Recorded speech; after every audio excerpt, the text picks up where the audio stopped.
Nanda dynasty, Mahapadmananda, 360 to 340 BC. He ended Naga dynasty. He further expanded Madad by conquering Kuru and Panchal. तो Nanda dynasty जो है अब वो start होता है। महापद्मनंदा 360 से 340 तक इनका शासन चलता है। वो नागा डायनास्टी को एंड करते हैं और नंदा डायनास्टी को स्टार्ट करते हैं। वो मगध को एक्सपैंड करते हैं कुरु और पंचाल को हरा के। अब नेक्स्ट है धनानंदा 340 टू 321 BC। वो यंगर ब्रदर थे महापद्मनंदा के। वो मत्स्य को कॉन्क्वेट करते हैं ताकि मगध जो है वो नॉर्दर्न इंडिया का सोल पावर बन सके। अब नेक्स्ट है उनके रूल में क्या होता है कि अलेक्जेंडर जो है नॉर्थ वेस्टर्न इंडिया को इन्वेड करता है।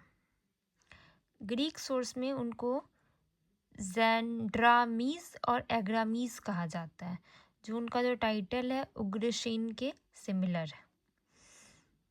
अब नेक्स्ट आता है मौर्यन डायनास्टी। इनके रूलर कौन है? तो चंद्रगुप्त मौर्य 321 टू 298 BC। धनानंदा का डायनास्टी 321 में ख़त्म हो जाता है और 321 में चंद्रगुप्त मौर्य का डायनास्टी स्टार्ट होता है। अब मगध का राइज होने का क्या रीज़न है? वहाँ पे आयरन माइंस अवेलेबल हैं जो एग्रीकल्चर और वॉर दोनों के लिए ज़रूरी है। फॉरेस्ट रिसोर्सेज अवेलेबल हैं, टिम्बर और एलिफेंट्स स्पेशली। अब नेक्स्ट है फोर्टिफाइड कैपिटल है। यहाँ पे राजगृह और पाटलिपुत्र है। राजगृह जो था वो पांचों तरफ से क्या था?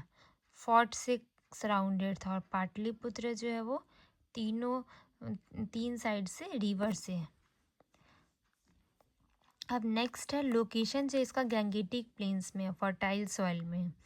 Location at the centre of river highway system, located at the center of rising urbanization, located outside Varna based society of Vedic age, where men of talent could easily rise. Ambitious king होते हैं, first standing army होती है, new war weapons होते हैं और उनका जो capital होता है वो चेंज होता है। तो यहाँ पे मेन रीज़न क्या है मगध के राइज होने का? 8 रीज़न को यहाँ पे दिखाया गया। आयरन माइंस अवेलेबल है जो एग्रीकल्चर और वॉर दोनों के लिए मतलब क्रूशियल है। फॉरेस्ट रिसोर्सेज का एबिलिटी है, टिम्बर और एलिफेंट्स का। फोर्टिफाइड कैपिटल है राजगृह और पाटलिपुत्र। गंगेटिक प्लेन्स में इसका लोकेशन है, फर्टाइल सॉइल है। रिवर हाईवे सिस्टम के सेंटर में ये लोकेटेड है। राइजिंग अर्बनाइजेशन के सेंटर में लोकेटेड है।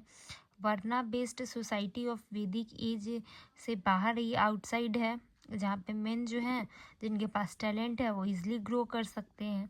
एम्बिशियस किंग्स है जैसे कि फर्स्ट स्टैंडिंग आर्मी है, न्यू वॉर वेपन्स है, कैपिटल का चेंज हो रहा है। Avanti had some of the above advantage and it proved to be strongest rival of Magadha. तो अवंती जो है उसके पास भी मतलब कुछ एडवांटेज था, इसीलिए वो स्ट्रॉन्ग राइवल होता है किसका? मगध का। अब नेक्स्ट आता है society. In post Vedic age enormous amount of Brahmanic literature was composed which gave greater emphasis on rituals and varna system। वैदिक एज के बाद में बहुत सारा ब्राह्मणिक लिटरेचर को कंपोज किया जाता है जो ज़्यादा इम्फेसिस डालता है रिचुअल्स पे और वर्ना सिस्टम पे। इस लिटरेचर के according each and every aspect of individual and social life should be guided by rituals and varna system.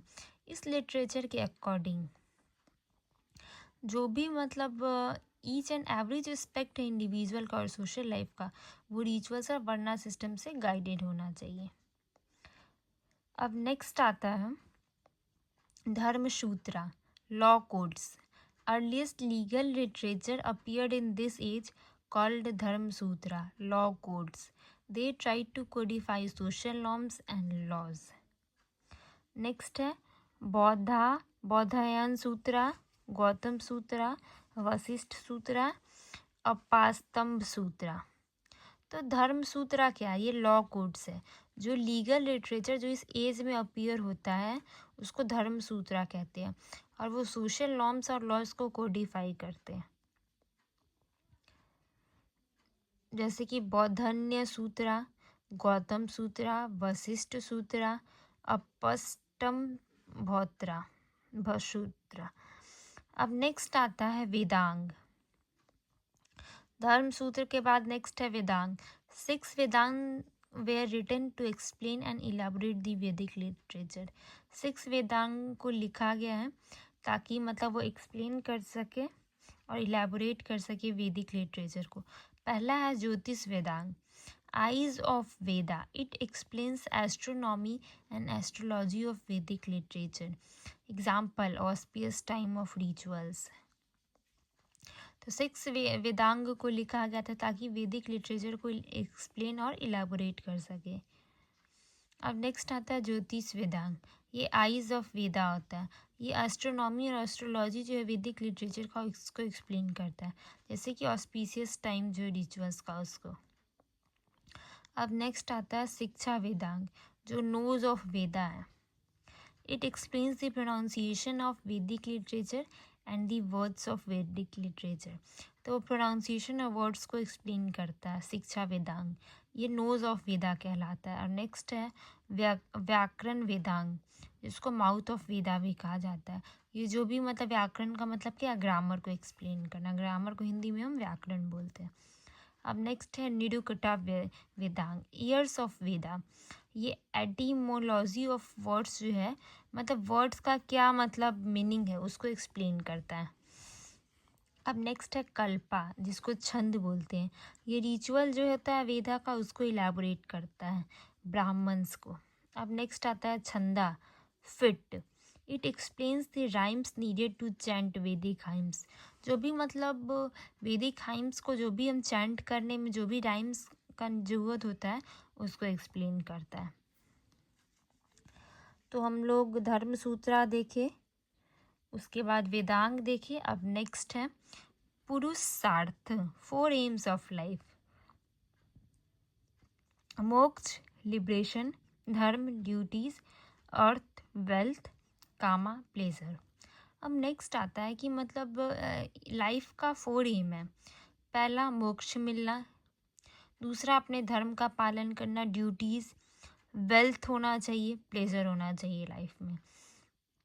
Ethics Satya, truth of existence, Rit order of Satya, Dharma duty to uphold Rit, Karma actions to fulfil the duty. अब next आता है Varnashrama Dharma. Literature started mentioning 4 main duties of an individual for 4 different stages of life। तो literature जो है 4 main duties को mention करता है एक इंडिविजुअल का लाइफ के 4 डिफरेंट स्टेजेस के लिए। और ये जो ड्यूटीज़ है वो इंडिविजुअल के वर्ना पे बेस्ड है। लिटरेचर 4 मेन ड्यूटीज़ को मेंशन करता है 4 डिफरेंट स्टेजेस ऑफ लाइफ के लिए। ये जो है वो इंडिविजुअल के वर्ना पे बेस्ड है। अब नेक्स्ट है जैसे कि 4 अलग अलग वर्ण हैं, ब्राह्मण, क्षत्रिय, वैश्य और Shudra. Brahmachari student, Grihastha house holder, Vanaprastha forest dweller, Sannyasa renunciation. तो ब्राह्मण को ये चारों मिलता है, क्षत्रिय को सन्यास नहीं मिलता, रिनंसिएशन नहीं मिलता है, वैश्य को फॉरेस्ट ड्यूटीज़ और सन्यास नहीं मिलता है, और शूद्रा जो है वो स्टूडेंट भी नहीं बन सकता है, हाउस होल्डर बन सकता है, फॉरेस्ट ड्यूटीज़ भी नहीं कर सकता और रिनंसिएशन भी नहीं कर सकता। In post Vedic age varna system was the social ideal and rituals were the basis of social legitimacy, therefore reaction against them started appearing. तो पोस्ट वैदिक एज में वर्ना सिस्टम जो होता है वो सोशल आइडियल और रिचुअल्स होता है जो सोशल लेजिटिमेसी का बेसिस होता है, इसलिए उसके अगेंस्ट में रिएक्शंस होते हैं, लोगों का अलग अलग रिएक्शंस होता है। तो अब नेक्स्ट है वैदिक फोल्ड में क्या रिएक्शंस होता है, उपनिषद और अरण्यक। तो ये सेकेंडरी इंपॉर्टेंस देते हैं रिचुअल्स को, वो नॉलेज और जो ह्यूमन टैलेंट होता है उसको ज़्यादा इंपॉर्टेंस देते हैं इन वर्ना के कंपैरिजन में। और वो वैदिक फोल्ड के अंदर आता है, उनका जो रिएक्शन होता है वो माइल्ड होता है। वैदिक फोल्ड के बाहर जैसे कि जैनिज़्म है या फिर बुद्धिज़्म है, तो ये रिजेक्ट करते हैं रिचुअल्स को, और वो बोलते हैं कि ह्यूमन और नॉलेज और टैलेंट दोनों मतलब ये ज़्यादा इम्पॉर्टेंट है वर्ना के कंपैरिजन में। और वो वैदिक फोल्ड के बाहर आते हैं, उनका जो रिएक्शन होता है ज़्यादा रेडिकल होता है, एक्सट्रीम होता है। पहले में हम देख रहे थे कि मतलब विद इन वैदिक फोल्ड जो है वो रिएक्शन माइल्ड होता है, लेकिन इनका जो रिएक्शन है वो रेडिकल होता है, एक्सट्रीम होता है। ये जो सेक्ट्स और रिएक्शन होते हैं वो किसके थ्रू होता है? क्षत्रिय के थ्रू होता है। एग्जाम्पल महावीर और सिद्धार्थ गौतम, इसीलिए उनको क्षत्रिय रिवॉल्यूशन भी कहते हैं।